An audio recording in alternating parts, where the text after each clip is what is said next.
어김없이 성탄절이 다가왔습니다. 크리스마스가 다가왔죠. 코로나19 때문에 참 많은 어려움이 있음에도 불구하고 성탄절 우리가 또 맞아서 하나님께 영광을 돌리고 있습니다. 갈수록 크리스마스 분위기를 느끼지 못하고 있다, 그런 생각을 제가 해봅니다. 제가 점점 나이가 먹어가는 것인지 시대가 변해가는 것인지는 잘 모르겠습니다만은 갈수록 크리스마스의 의미도 퇴색되어져 가고 또 분위기도 그렇게 흘러가는 것 같습니다. 크리스마스, 예수님의 탄생을 기념하고 축하하는 그러한 날이 바로 크리스마스이지요. 그런데 이 크리스마스에 대한 인식을 바꾸려는 시도가 계속해서 일어나고 있습니다. 크리스마스를 단지 하나의 축제일이나 또는 선물을 주고받는 날, 그 정도로 휴일, 그런 정도로 의미를 퇴색하려고 하는 사람들이 참 많이 있지요. 미국의 일부 지역에서는 벌써 오래전부터 이 크리스마스에 대한 인식을 바꾸도록 강요를 하고 있습니다. 그리고 지금은 미국의 전역에 걸쳐서 메리 크리스마스라는 이 단어를 사용하지 못하게 방해를 하지요. 크리스마스가 기독교만의 공휴일이라고 강요하는 것은 종교의 자유를 침해하고 또 다양성을 가진 사람들에게 그 가치를 반하는 일이다, 그렇게 주장을 합니다. 그래서 이들은 크리스마스 기간에 회사나 또는 쇼핑몰이나 방송이나 이런 곳에서 메리 크리스마스라고 인사하는 것을 하지 못하게 하지요. 대신에 해피 할러데이스 이렇게 이야기하도록 합니다. 그래서 그냥 행복한 휴일 보내세요, 이렇게 바꾸어 말하게 하는 거죠. 과거에 오바마 전 미국 대통령도 메리 크리스마스 대신에 해피 할러데이를 이야기했어요. 그런데 도널드 트럼프 전 대통령이 2015년 공화당 경선 후보 때에 내가 대통령으로 당선이 되게 되면 상점에 메리 크리스마스라는 간판을 다시 달 수 있게 하겠다, 이렇게 약속을 했지요. 그리고 실제로 트럼프가 대통령으로 당선된 후에 첫 성탄절을 맞아서 메리 크리스마스라고 인사를 했습니다. 이 크리스마스를 크리스마스라고 부르지 못하는 그러한 시대가 점점 다가오고 있다는 것입니다. 미국만 그렇습니까? 아니죠. EU, 유럽연합이죠. 유럽연합도 보게 되면 그 안에 평등위원회라는 위원회가 있는데 최근에 EU에서 내놓은 32쪽 분량의 포용적 소통을 위한 가이드라인에 보면 모든 EU 직원들이 기독교인이 아니고 비기독교인들도 포함되어져 있기 때문에 모두가 기독교의 휴일인 이 크리스마스를 기념하는 것이 아니라, 그렇게 이야기합니다. 그래서 미국과 같이 이 크리스마스라는 단어를 빼고 홀리데이라는 단어를 써야 한다, 이렇게 권고사항을 내렸다는 거예요. 아직까지 우리나라에는 메리 크리스마스하고 인사하는 게 보편적이지만 미국이나 유럽이나 이런 곳에는 점점 크리스마스라는 단어를 빼고 해피 할리데이 이러한 이야기를 하도록 한다는 거죠. 왜 이런 일이 일어납니까? 크리스마스의 주인공인 예수님을 기념하고 기억하는 것을 방해하고자 하는 사탄의 계략이라는 거예요. 그래서 크리스마스를 그냥 쉬는 날, 또 연인들끼리 데이트를 하고 선물을 주고받는 날로 바꾸어 놓고 있다라는 것입니다. 이러한 때에 우리는 이 성탄절의 주인공이 누구인가, 이것을 기억해야 하는 것입니다. 점점 세상은 성탄절의 주인공을 예수님이 아닌 다른 자들로 바꾸고 있는 거예요.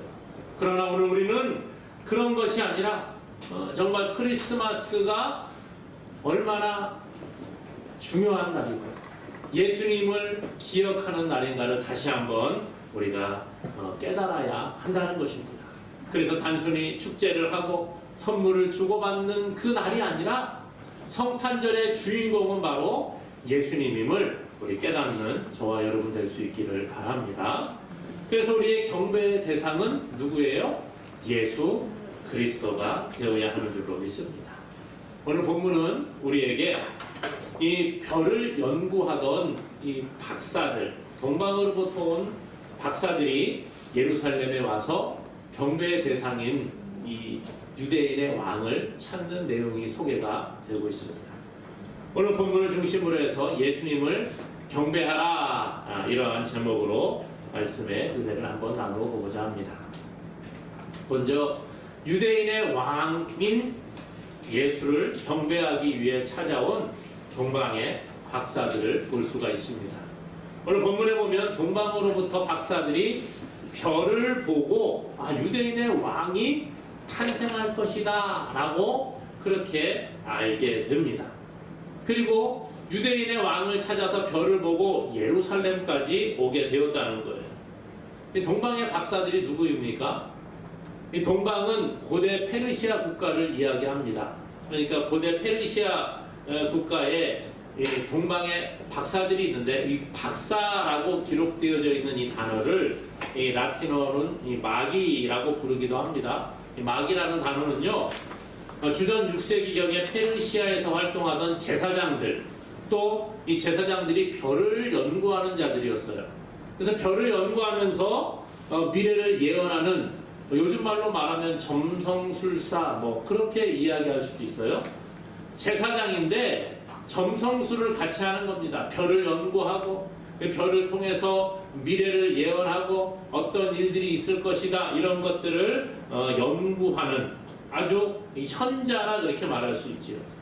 그래서 현재와 미래를 예언할 뿐만 아니라 이들의 신분은 상당히 사회적으로 높은 신분이었음을 우리가 역사적으로 보게 됩니다. 그런데 이 마기라고 하는 이 동방에 있는 박사들이 오늘 예루살렘으로 오는 거예요. 페르시아, 지금의 이란, 이라크가 위치해 있는 그 지역이거든요. 이 페르시아로부터 예루살렘까지의 거리는요, 상당히 먼 거리입니다. 약 2000km가 되는 그러한 먼 거리를 이들이 낙타를 타고 여행을 하면서 예루살렘에 도달하게 돼요. 왜요? 유대인의 왕이 태어난다는 것을 별을 보고 깨닫게 되었다는 거죠. 그래서 2000km가 되는 그 거리를 이들이 가서 왕을 경배하려고 합니다. 요즘같이 교통이 발달하지 않은 시대잖아요. 요즘이야 자동차도 속도가 좀 빠르고 비행기도 있고, 그래서 어디든지 하루 이틀이면 다 갈 수가 있습니다만은, 이 당시에는 그렇지 않았어요. 걸어가든지 성경에 보면 낙타를 타고 간다든지 이런 거죠. 그러다 보니까 약 2000km나 되는 거리를 가려고 하면 얼마나 오래 걸렸을까요? 아마도 몇 개월 정도 걸리지 않았을까, 최소한 그 정도 생각을 해봅니다. 또 여행을 준비하는 기간, 가면서 음식을 먹어야 되고 또 여러 가지 것들 챙길 것이 많으니까 그런 것들을 준비하는 기간을 거치게 되면 더 많은 시간들이 걸렸을 가능성이 있습니다. 그런데 중요한 것은 뭐예요? 이들이 별을 연구하면서 별을 보고 유대인의 왕의 탄생을 깨닫게 되었다는 거예요. 그리고 그 별을 따라서 유대인의 왕을 경배하기 위해 왔다는 것이지요. 이 박사들이 베들레헴까지, 이 예루살렘까지 간 이유는 단 한 가지라는 거예요. 유대인의 왕 예수님을 경배하고자 하는 것입니다. 자신들이 연구하던 별을 보고 유대인의 왕의 탄생과 또 유대인의 왕의 오심을 알고 그를 경배하기 위해 유대인의 그 중심 도시 예루살렘으로 향해 가게 되는 것입니다. 이들의 생각은 당연히 유대인의 왕이 탄생을 하면 수도 예루살렘에서 탄생할 것이라 생각을 했다는 거예요. 그래서 먼 거리를 여행을 해서 예루살렘에 가게 됩니다. 그리고 이 박사들이 예루살렘에 도착을 해서 이제 왕궁을 찾아가게 되죠. 유대인의 왕으로 오신 분을 경배하기 위해서라는 거예요. 여러분, 이 박사들은 사실 유대인의 왕과 이 동방의 페르시아의 박사들과 무슨 관계가 있겠어요? 그럼에도 불구하고 이들은 별을 연구하다가 유대인의 왕으로 오시는 분을 경배하고자 하는 마음이 생겼다는 거예요. 그리고 그 마음을 따라서 아주 먼 거리를 수개월에 걸쳐 여행을 하면서 경배를 하게 되는 것입니다. 사랑하는 여러분, 오늘 우리도 이 자리에 나왔어요. 우리가 왜 이 자리에 나와 앉아 있습니까? 오늘 성탄절 크리스마스의 주인공인 예수 그리스도를 경배하기 위해서 이 자리에 나온 줄로 믿으시기를 바랍니다.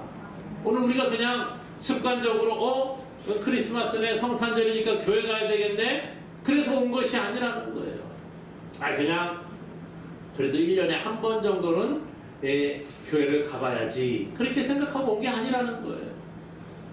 서구에 보게 되면 그들은 기독교 문화가 태어나면서부터 기독교 문화를 접하며 살잖아요. 그러니까 이들은요, 성탄절에 크리스마스 때 교회 가는 게 지극히 당연한 거예요. 뭐 교회를 평소에 안 다녀도 크리스마스가 되면 가서 예배에 참석을 하고 축하하고 축제하고 이런 것들이 보편화되어져 있는 것을 보게 됩니다. 그런데 오늘 우리가 성탄절 크리스마스니까 한번 가봐야지 그런 마음으로 왔다고 한다면 우리의 마음을 바꿀 수 있기 바랍니다. 우리는요, 예수님을 만나고자 하는 간절한 마음으로 이곳에 와야 하는 줄로 믿습니다. 동방으로부터 온 박사들, 예루살렘의 유대인의 왕으로 나신 이를 경배하기 위해 이들은 수개월의 여행을 마다하지 않았어요. 유대인의 왕을 경배하고자 하는 간절한 마음이 이들 가운데 있었기 때문에 예루살렘이라는 그 먼 거리에까지 가서 경배를 했다는 것입니다. 누가복음 19장에 보면 예수님이 여리고에 들어가시게 됩니다. 그때 사람들이 예수님이 여리고를 방문한다는 그 소문을 듣게 됩니다. 그리고 수많은 사람들이 예수님을 구경하고 만나기 위해서 나가는 거예요. 그때 세리요, 키가 작은 이러한 삭개오라는 사람이 있었어요. 근데 이 삭개오도 예수님을 만나고 싶은 거예요. 자기가 소문으로 들어서 알고 있는 그 예수님을 만나고자 하는 마음이 그 가운데 생겼습니다. 그래서 길을 나갔는데 사람들이 너무 많은 거예요. 삭개오는 키가 작은데 사람들이 많으니까 도대체가 사람들 틈에 이렇게 끼어서는 예수님이 지나가는 것을 보지 못할 것 같아요. 그래서 삭개오가 성경에 보니까 돌 무화과 나무에 올라갔다 이렇게 이야기합니다. 과거에는 뽕나무 그렇게 번역이 되어졌었는데 이제는 바뀌었죠. 돌 무화과 나무에 올라가서 나무 위에서 지나가는 예수님을 보고자 하는 거예요. 과거에 우리도 보게 되면 누가 뭐 아주 유명한 인사가 지나간다면 막 길에 나가서 구경하려고 하고 안 보이면 뭐 어디에 올라가서 이렇게 보려고 하는 것이 있지 않습니까? 이 삭개오 세리장이었습니다. 그러나 자기의 신분이 중요하지 않았어요. 자기의 자존심도 내려놓고 예수님을 보고자 하는 열심을 가지고 예수님을 향한 간절한 마음을 가지고 돌 무화과 나무에 올라갔을 때에 예수님이 그곳을 지나가시다가 삭개오를 보고 그를 부르시는 모습을 보게 됩니다. 간절한 마음으로 예수님을 만나고자 했을 때에 예수님이 만나주셨다라는 거예요. 사랑하는 여러분, 우리에게 이렇게 예수님을 만나고자 하는 간절한 열심이 있기를 주님의 이름으로 간절히 소망합니다. 또한 우리가 말씀을 사모하는 마음이 있어야 되는 거예요. 예수님을 만나고자 하는 열심도 있어야 되지만 교회 나와서 우리가 하나님의 말씀을 받아야 되겠구나라는 열심이 있어야 되는 거예요. 사도행전에 보니까 베레아 사람들에게 바울이 복음을 전할 때에 이 베레아 사람들이 얼마나 복음을 잘 받아들였는지 모릅니다. 그래서 사도행전 17장 11절에 보니까요, 베레아에 있는 사람들은 데살로니가에 있는 사람들보다 더 너그러워서 간절한 마음으로 말씀을 받고 이것이 그러한가 하여 날마다 성경을 상고함으로 그랬습니다. 베레아 사람들이 간절한 마음으로 말씀을 받았다는 거예요. 말씀을 들을 때에 하나님의 말씀을 듣고자 하는 간절한 마음이 우리 가운데 있기를 원합니다. 기도도 간절한 마음으로 할 때 더 하나님이 기도에 응답하시는 거예요. 그냥 아유 들어주면 좋고 안 들어주면 말고 이런 마음으로 하면 뭐 간절하지가 않잖아요. 우리가 그렇잖아요. 자녀들도 부모님께 뭔가를 요구할 때 정말 간절하게 아빠 제발 엄마 제발 한 번만요 이번 한 번만 좀 들어주세요 그런 거 하고 그냥 뭐 혹시 생각 있으면 해주시고 생각 없으면 안 해주셔도 되고요 이런 거 하고 어떤 반응이 나오겠습니까? 반응의 차이가 있는 거죠. 간절함으로 기도하는 게 필요해요. 예레미야 29장 12절 13절에 보니까 너희가 내게 부르짖으며 내게 와서 기도하면 내가 너희의 기도를 들을 것이요 너희가 온 마음으로 나를 구하면 나를 찾을 것이요 나를 만나리라. 온 마음으로 기도하라는 거예요. 기도할 때도 온 마음을 다해서 기도하고 하나님께 나아갈 때 주님을 찾게 되고 주님을 만나게 되는 역사가 있는 줄로 믿습니다. 예배도 마찬가지지요. 요한복음 4장 24절에 하나님은 영이시니 예배하는 자가 영과 진리로 예배할지니라 그랬어요. 하나님께 예배하는 자들도 간절한 마음으로 진심으로 예배할 때 그 예배자를 하나님이 만나 주시는 것입니다. 그러므로 사랑하는 여러분, 오늘 박사들이 저 멀리 동방에서부터 유대인의 왕으로 나신 예수를 경배하기 위해 온 것처럼 오늘 우리도 예수님을 만나기 위해 간절함이 있고 간절한 마음으로 주님을 찾는 자 되기를 다시 한번 주님의 이름으로 간절히 소망합니다. 오늘 이 동방에서 온 박사들과는 반대되는 마음을 가진 사람들이 또 소개가 됩니다. 예수님을 배척하고 죽이려고 하는 사람들을 보게 되죠. 이들은 예수님이 아니라 세상을 경배하려고 하는 거예요. 간절한 마음으로 왕을 찾아왔던 동방에서부터 온 박사들과 달리 예루살렘에는 헤롯 왕이 있었고 오늘 성경에 보니까 대제사장과 서기관들이 있었습니다. 당시에 이 예루살렘에는 헤롯이 왕으로 있었어요. 분봉 왕으로 있었습니다. 로마의 황제가 로마의 식민지를 다 지배하면서 그 분봉 왕들을 세워놓은 거예요. 그러니까 그 지역별로 너는 이 나라를 통치해라, 너는 이 지역을 통치해라 그러고 왕을 세워놓았다는 것이지요. 그래서 이 예루살렘 지역을 통치하는 유대 땅을 통치하기 위해 위임받은 왕이 바로 헤롯이었어요. 헤롯이 유대 땅을 통치하는 것을 이 책임을 위임받았다는 것입니다. 그러니까 유대 땅에서는 자기가 왕이에요, 왕. 그런데 어느 날 동방으로부터 박사들이 찾아와서 왕이시여, 우리가 별을 연구하는데 유대인의 왕이 탄생한다는 그러한 것을 보게 되었습니다. 유대인의 왕으로 태어난 그 아기가 어디 있습니까? 우리가 그 아기를 경배하기 원합니다. 그랬어요. 여러분, 내가 왕인데 내 자녀가 태어나지도 않았는데 다른 사람들이 와서 또 왕이 태어난다는 거예요. 기분이 어떨까요? 야, 자기의 자리가 위태로워졌다라고 생각을 했을 것입니다. 그래서 예루살렘에 소동이 일어났다고 오늘 성경은 이야기해 주잖아요. 예루살렘에 큰 소동이 일어났습니다. 헤롯 왕이 난리가 났지요. 내가 왕인데 또 왕이 태어난다고? 야, 안 되지. 그러면 내 자리가 위태로워지지.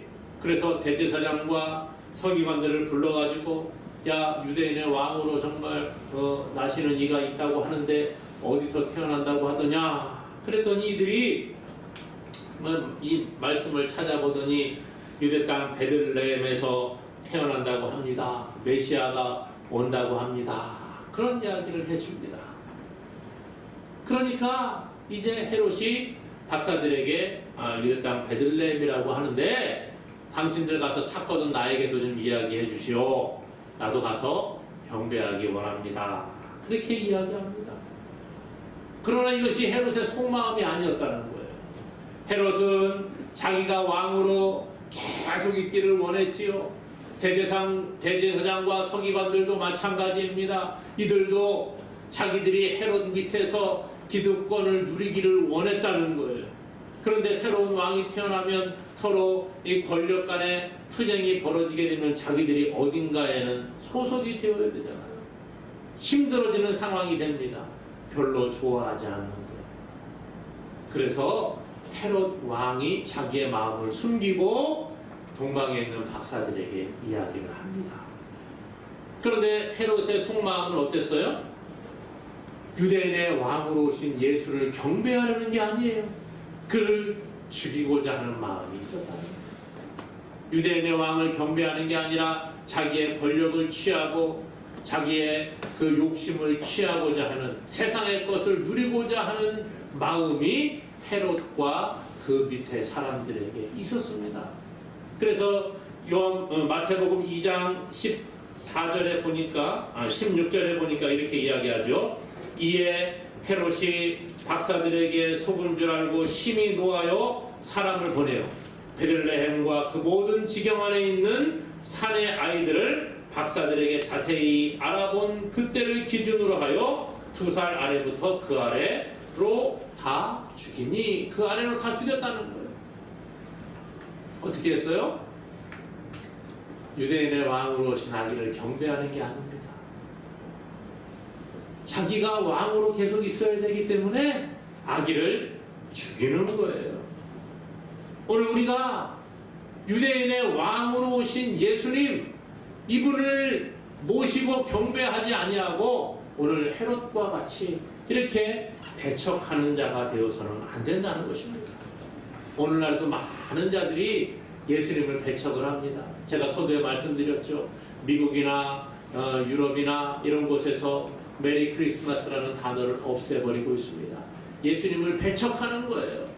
야, 무슨 종교가 다양하고 인종이 다양한데 뭐 크리스마스라고 해서 왜 메리 크리스마스라고 이야기하느냐? 그러면 석가탄신일에 석가탄신일 우리가 그렇게 부르면 안 되겠죠? 맞습니까, 여러분? 누가 생일인데 야 생일 축하해. 그런데 나는 저 사람하고 안 친하니까 그 사람 이름 부르면서 생일 축하한다고 말하면 안 돼? 뭐 이렇게 말하는 것과 비슷하지 않겠어요? 오늘 그것이 보편화가 되고 있다는 거예요.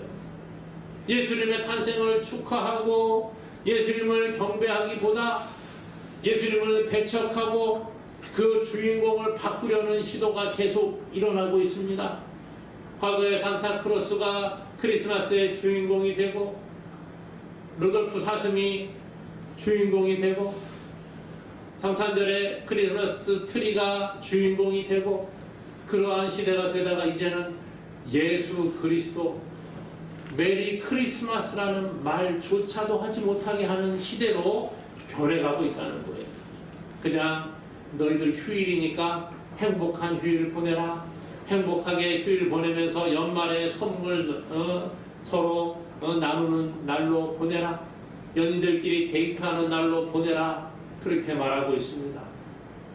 예수님을 모시기보다 배척하는 모습을 본다는 거예요. 오늘 우리가 그런 어리석은 성탄절을 지내지 않기를 바랍니다. 이 성탄절의 주인인 예수 그리스도를 모셔야 되는데 우리는 예수님보다는 다른 것을 더 생각할 때가 있어요. 그렇죠? 오늘 크리스마스니까 이제 빨리 예배 끝나고 나가서 내가 놀아야지. 축제를 즐겨봐야지. 이게 아니라는 거예요. 이 크리스마스의 주인공 예수님임을 다시 한번 깨닫고 예수님을 경배하는 자 되기를 주님의 이름으로 축원합니다. 오늘 우리의 삶은 주님의 인도를 따라 살아가는 자가 되어야 돼요. 동방으로부터 온 박사들이 예루살렘에 이르러서 별이 보이지 않기 때문에 예루살렘까지 와서 이제 예수님을 찾아 헤매기 시작을 합니다. 그때 보니까 다시 별이 나타났다 그래요. 유대인의 왕으로 오신 이가 베들레헴에서 태어날 것이다 라는 이야기를 듣고 베들레헴을 향해 가는데 발걸음을 옮기는 가운데에 별이 다시 나타난 거예요. 자기들이 연구하던 그 별, 유대인의 왕이 태어날 것을 보여주는 그 별을 다시 보게 됩니다. 그리고 나서 이들이 그 별을 보고 기뻐합니다. 별이 인도하기 시작을 하는 거예요. 별을 따라서 이들이 이동을 해서 별이 머무는 그곳에 들어가게 되는 것이지요. 그리고 거기서 아기 예수님을 만나게 됩니다. 이들이 별의 인도를 따라가지 않았다고 한다면, 주님의 인도를 따라서 가지 않았다고 한다면 예수님을 만나지 못했을 거예요.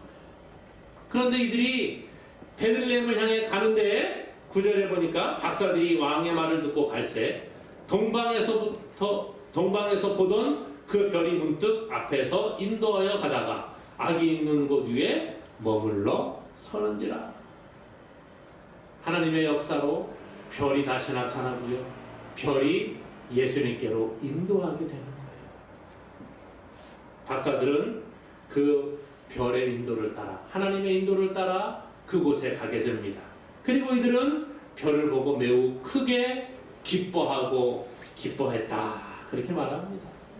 우리가 어떤 길을 갈 때 잘 모르는데 누군가 인도해 준다면 편하게 갈 수가 있겠죠. 오늘 우리의 인생길에 인도자가 있다는 거예요. 우리의 인생길을 인도하시는 분이 바로 계시는데 그분이 바로 오늘 크리스마스의 주인공인 예수 그리스도가 되시는 줄로 믿습니다. 예수님이 우리의 인생을 인도하신다는 거예요. 크리스마스의 주인공인 주님이 우리와 함께 하시고 우리의 인생길을 인도하시고 우리의 인생길에 소망을 주시는 줄로 믿습니다. 그러므로 우리 할 일은 뭡니까? 이 박사들과 같이 크게 기뻐하고 기뻐해야 하는 거예요. 주님을 따라가면 우리의 인생에 기쁨이 있게 되는 줄로 믿습니다. 우리가 갈 바를 알지 못하고 인생길에 어려움을 겪기도 하지요.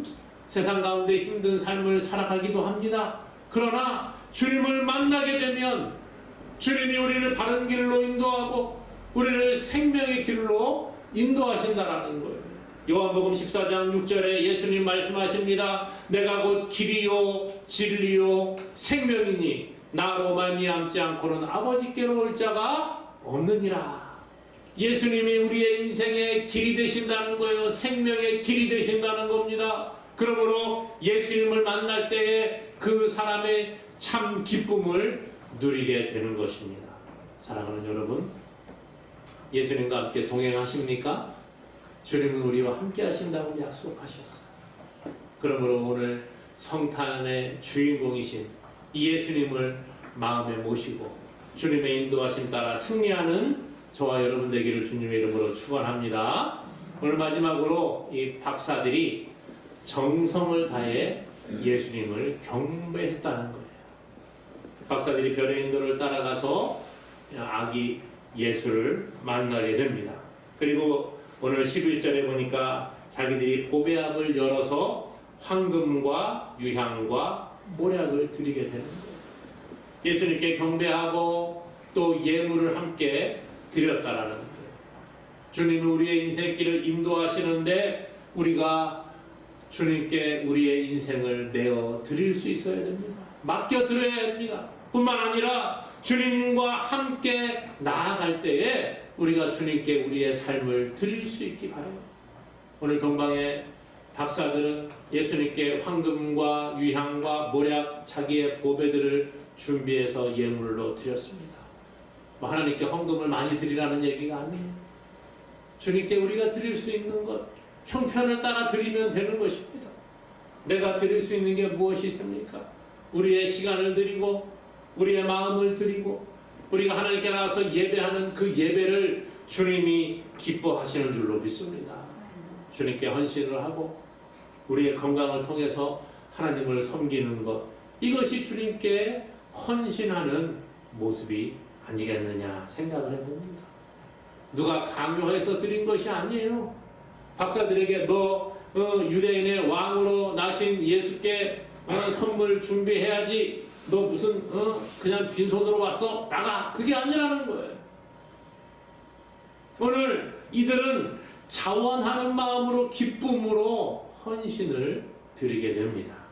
오늘 우리도 마찬가지죠. 오늘 성탄의 주인공 되시는 예수님을 우리가 만나기 위해 나왔습니다. 특별히 주님이 이 시간에 우리를 만나주시고 만져주시고 회복의 은혜를 주실 줄로 믿습니다. 오늘 주님과 함께 동행하시고 특별히 우리 가운데 나에게 하나님 주신 재능을 가지고 주님께 헌신함으로 말미암아 하나님께 귀하게 쓰임받는 저와 여러분 될 수 있기를 주님의 이름으로 간절히 축원합니다.